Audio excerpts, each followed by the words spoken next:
অবশ্যই স্বরাষ্ট্র উপদেষ্টাকে প্রত্যাহার করতে হবে। এরকম নির্লজ্জ বেহায়া ছোট লোক স্বরাষ্ট্র উপদেষ্টা বাংলাদেশে থাকতে পারে না। সেনাবাহিনীর কতিপয় সদস্য এবং পুলিশের কতিপয় সদস্য নাকে আঘাত করেছে। নুরুল হক নূরের নাকটা পুরোপুরি বাঁকা হয়ে গেছে। নুরুল হক নূরকে সুস্থ দেখানোর একটি পরিকল্পনা চলছে। স্বরাষ্ট্র উপদেষ্টার নির্দেশনা ব্যতীত এই ধরনের হামলা ঘটার সুযোগ নাই। আর এই কারণে গণ অধিকার পরিষদ মনে করে নুরুল হক নূরের উপরে যে হামলা হয়েছে, গণ অধিকার পরিষদের নেতাকর্মীদের উপর যে হামলা হয়েছে, এই ঘটনাকে কেন্দ্র করে অবশ্যই স্বরাষ্ট্র উপদেষ্টাকে প্রত্যাহার করতে হবে। যিনি ফ্যাসিবাদ বিরোধী শক্তির উপরে হামলা হচ্ছে, রক্তাক্ত করা হচ্ছে এবং সেই ঘটনাকে কেন্দ্র করে তিনি কারোর বিরুদ্ধে ব্যবস্থা নিতে পারছেন না, এরকম নির্লজ্জ বেহায়া ছোট লোক স্বরাষ্ট্র উপদেষ্টা বাংলাদেশে থাকতে পারে না। এটা আমাদের স্পষ্ট বক্তব্য।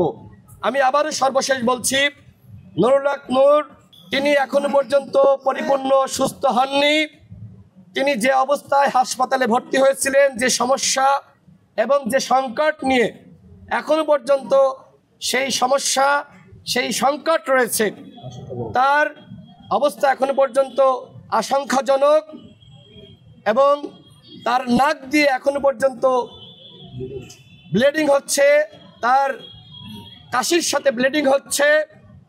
তিনি হাঁটতে গেলে, মানে যখন তিনি ওয়াশরুমে যাবেন, একা যেতে পারছেন না, তার মাথা ঘুরছে, তিনি পড়ে যাচ্ছেন। অর্থাৎ তার মস্তিষ্ক ঠিকমতো কাজ করছে না, তার ব্রেনে আঘাত করা হয়েছে।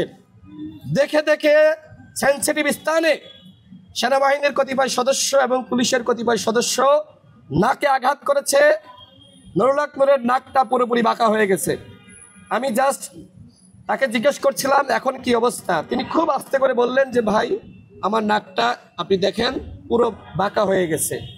তিনি হাঁ করতে পারছেন না। ডাক্তাররা তার দাঁতের অবস্থা দেখার জন্য আমার সামনেই বললেন, আপনি একটু হাঁ করেন। নুরুল হক নূর হাঁ করতে পারলেন না। তাহলে কেন বলা হলো নুরুল হক নূর সুস্থ? এই কথা কেন বলা হলো আমি জানি না। আমার কাছে মনে হয় নুরুল হক নূরকে সুস্থ দেখানোর একটি পরিকল্পনা চলছে। আমরা বলতে চাই, এইসব পরিকল্পনা করে কোনো কাজ হবে না। নুরুল হক নূরকে হত্যা চেষ্টার উদ্দেশ্যে যে হামলা করা হয়েছে, এই হামলার বিচার হতে হবে, জাতীয় পার্টিকে নিষিদ্ধ করতে হবে এবং যারা এই ঘটনায় সম্পৃক্ত অবশ্যই তাদেরকে বিচারের আওতা আনতে হবে। দেশে দেশে সবার সাথে দ্য নিউজ।